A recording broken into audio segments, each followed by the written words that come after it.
Exercice 1. Soulève la fonction infinie ayant pour coefficient directeur moins 2 tiers et pour ordonner l'origine 1. Donner l'ensemble de définitions de f et son expression. Donc l'ensemble de définitions, c'est l'ensemble des valeurs que peut prendre x. D'accord. Et donc dans le cas d'une fonction infine, x peut prendre toutes les valeurs réelles. D'accord. Donc là, l'ensemble de définitions sera moins l'infini plus l'infini, ou tout simplement r. Quand l'ensemble de définitions de la fonction f est df égale à moins l'infini plus l'infini, ou alors égale, on aurait pu marquer r tout simplement, grand R. Maintenant l'expression de la fonction affine, à stade f de x. D'accord, l'expression de la fonction f et f de x égale à moins 2 tiers de x plus 1. D'accord, moins 2 tiers c'est le coefficient directeur, coefficient ici devant le x, et 1 c'est l'ordonnée à l'origine. Ah, question 2, détermine l'image de 27 quarts par f. L'image de 27 quarts, ça veut dire que 27 quarts, c'est l'antécédent. Donc, c'est-à-dire qu'il faut remplacer x par 27 quarts. Donc, il faut calculer f de 27 quarts. Donc, f de 27 quarts, et il faut remplacer x par 27 quarts. Donc, ça fait moins 2 tiers fois 27 quarts plus 1. Quand on multiplie des fractions, on multiplie les numérateurs entre eux et les dénominateurs entre eux. Avant de multiplier, on peut regarder si on ne peut pas simplifier. Ici, 4, c'est un multiple de 2. 4, on peut l'écrire 2 fois 2. Et 27, c'est un multiple de 3. 27, on peut écrire 3 fois 9. D'accord. Donc ça donne ça. Donc ça fait moins 2. 27, c'est 3 fois 9. 3, il est là. Et 4, c'est 2 fois 2. D'accord. Donc 3 divisé par 3, ici, ça fait 1. Donc on peut enlever les 3. Et 2 divisé par 2, ça fait 1. Donc on peut enlever les 2. D'accord. Donc il va rester moins 9 demi. Donc ça fait moins 9 demi plus 1. Maintenant, pour additionner des nombres en écriture fractionnelle, il faut avoir le même dénominateur. Ici, le dénominateur, c'est 1. Ici, c'est 2. Donc, il faut faire 1 fois 2. Et au numérateur aussi, 1 fois 2. Donc, ça fait 2 sur 2. D'accord. Donc, ça donne 2 sur 2. Donc, moins 9 demi plus 2 sur 2, ça fait tout simplement moins 7 demi. D'accord. Là, on soustrait le numérateur, on garde le même dénominateur. Voilà. Donc, f de 27 quarts égale à moins 7 demi. Donc, l'image de 27 quarts par la fonction f est moins 7 demi. Deuxième partie de la question, puis déterminer les antécédents de 5 douzièmes. Donc 5 douzièmes, c'est une image, parce qu'on cherche les antécédents. Donc ça veut dire que si c'est une image, il faut résoudre f de x égale à 5 douzièmes, parce que f de x, c'est les images. Donc il faut résoudre une équation. Donc f de x, l'expression, je l'ai laissée, elle est là, c'est moins 2 tiers de x plus 1. Donc il faut résoudre moins 2 tiers de x plus 1 égale à 5 douzièmes. Donc il faut qu'on isole le x, donc on va enlever le plus 1. Pour enlever le plus 1, on fait moins 1 à gauche et moins 1 à droite. Donc c'est pour ça que quand on fait moins 1 à gauche, bah, ça fait 1, moins 1, ça fait 0. Et moins 1 à droite, il est là. D'accord. Donc maintenant, il faut soustraire. Pour soustraire, il faut avoir le même dénominateur. Donc là, le dénominateur, c'est 1. Donc il va falloir multiplier par 12 au dénominateur et au numérateur. Donc ça fait 12 sur 12. Donc vous êtes d'accord que 12 sur 12, ça fait bien 1. Regardez, j'ai mis en couleur. Ça et ça, c'est la même chose. Donc c'est bien équivalent. Cette ligne-là, elle est bien équivalente à cette ligne-là.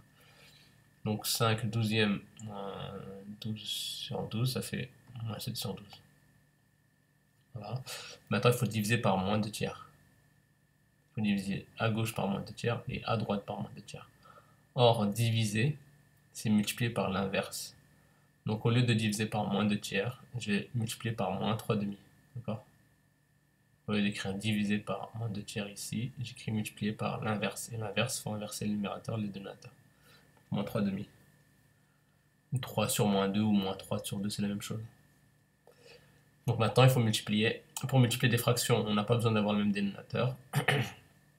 On peut penser à simplifier ou alors faire le calcul. Ici, on peut faire le calcul et après simplifier. Donc on multiplie deux nombres qui sont négatifs.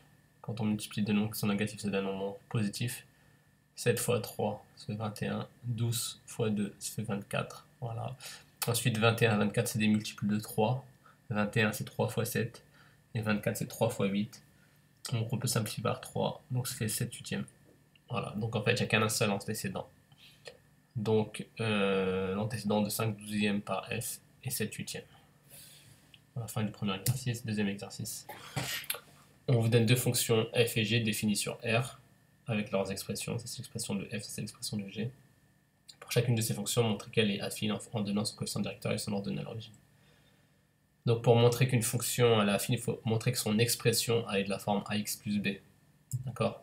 Donc les fonctions f et g ont leur expression de la forme ax plus b.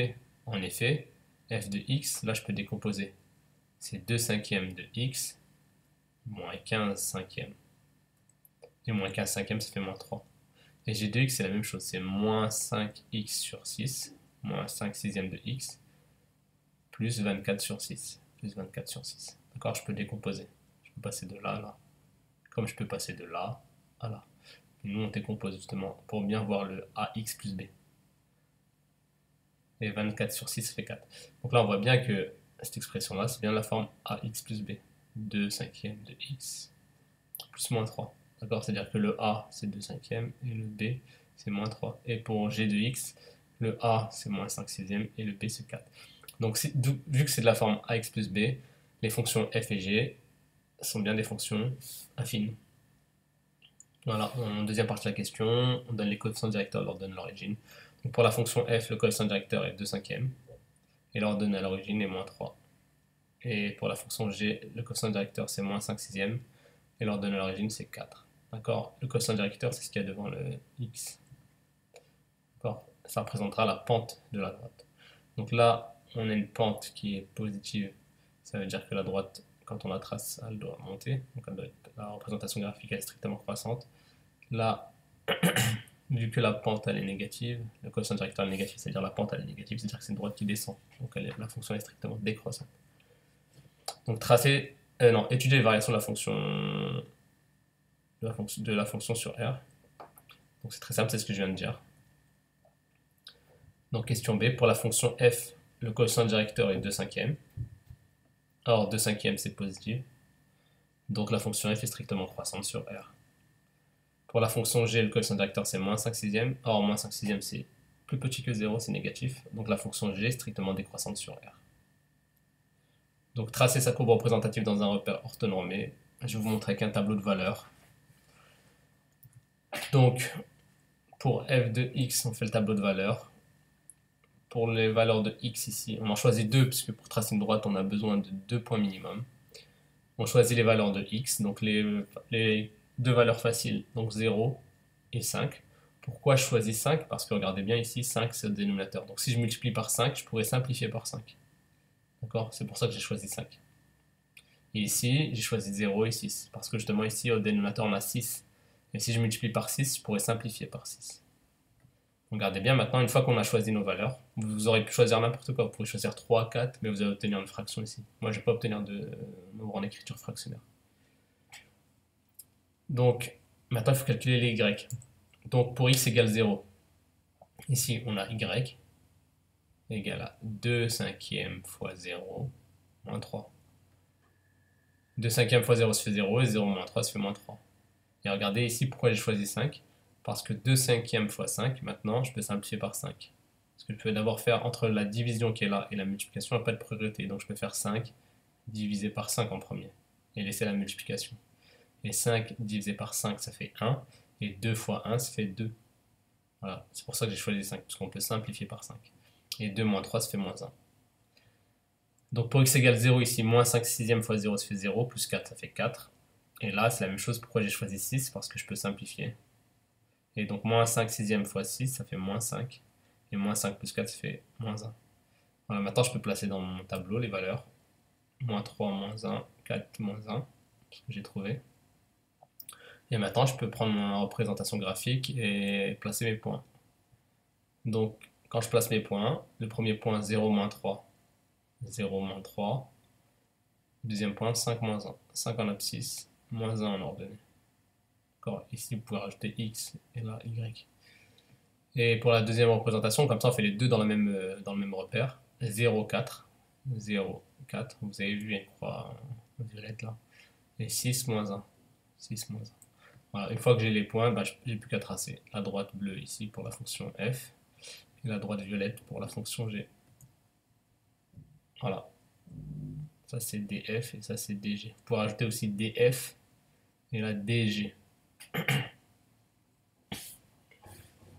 C'est bon, là vous rajoutez df, d avec un petit f en indice, et là d avec un petit g en indice. Voilà, fin de l'exercice. Exercice 3. Soit G, la fonction définie sur R par G de x égale à moins un tiers de x plus 2. Donnez l'équation de la courbe de G ainsi que la nature de cette courbe.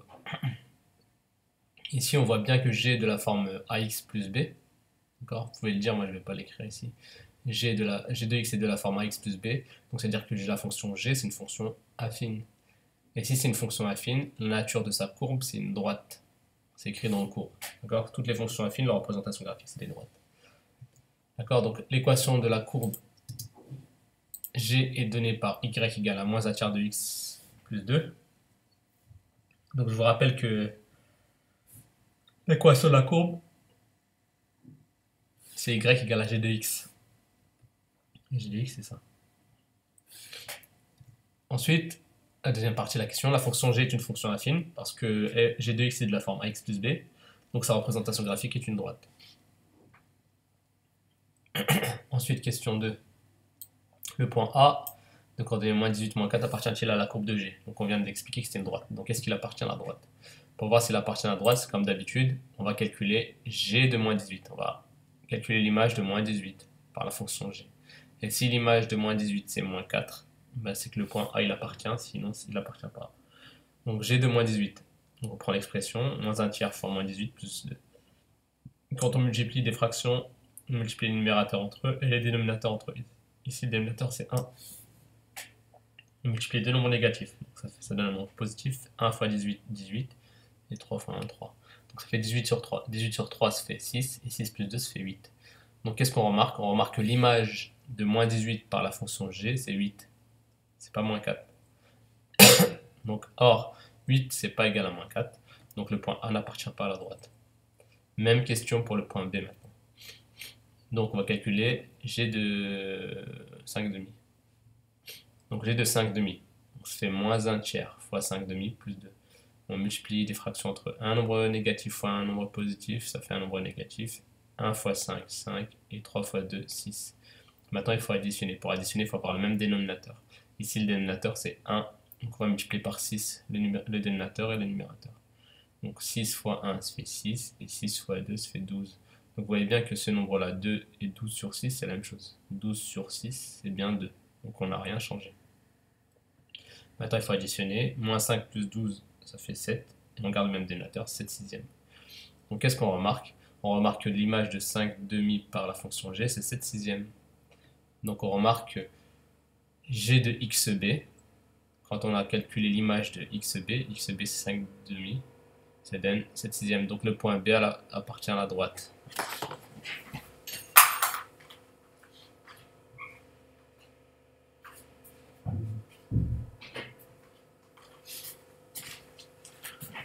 Ensuite, la question suivante. C'est le point de la courbe G d'abscisse XC égale 2, déterminer son ordonnée, notée X, Y, C. On sait que le point C est le point de la courbe de G, d'où YC, c'est égal à G de 2. Alors si on veut calculer YC, il faut calculer l'image de 2 par la fonction G. Donc moins 1 tiers fois 2 plus 2. Donc quand on multiplie moins 1 tiers par 2, on obtient moins 2 tiers, et moins 2 tiers plus 2. 2, on met sur le même dénominateur, donc ça fait x3 et x3, donc ça fait 6 tiers. Et donc ça donne 4 tiers. YC, c'est 4 tiers. Ensuite, la dernière question, on cherche maintenant XD. Donc si on cherche XD, on sait que le point D appartient à la courbe G. Donc le point D appartient à la courbe G. Ça veut dire l'image de XD, ça donne YD par la fonction G. L'image de XD par la fonction G, ça donne YD. Pourquoi? Parce que le point D appartient à la courbe de la fonction G. D'accord? Ici, c'est une droite. Donc là, il faut calculer. Là, on va avoir une équation à résoudre. Parce que YD, on connaît, c'est 4. Et XD, on ne connaît pas. C'est ce qu'on cherche. Donc on remplace dans l'expression de G de X, X par XD. Donc on obtient ça, on isole XD, donc on enlève le 2, on fait moins 2 à gauche et à droite, donc ça fait 4 moins 2, 4 moins 2 ça fait 2. Et après il faut enlever le moins 1 tiers. Et le moins 1 tiers ici il est en facteur, donc la multiplication. Donc il va falloir diviser par moins 1 tiers à gauche et diviser par moins 1 tiers à droite. Donc ça fait 2 divisé par moins 1 tiers. Or, diviser, c'est multiplier par l'inverse. Et l'inverse de moins 1 tiers, c'est moins 3 sur 1. Et voilà, donc on multiplie moins 3 sur 1, c'est moins 3. Et 2 fois moins 3, ça fait moins 6. Donc XD, c'est moins 6. On a fin.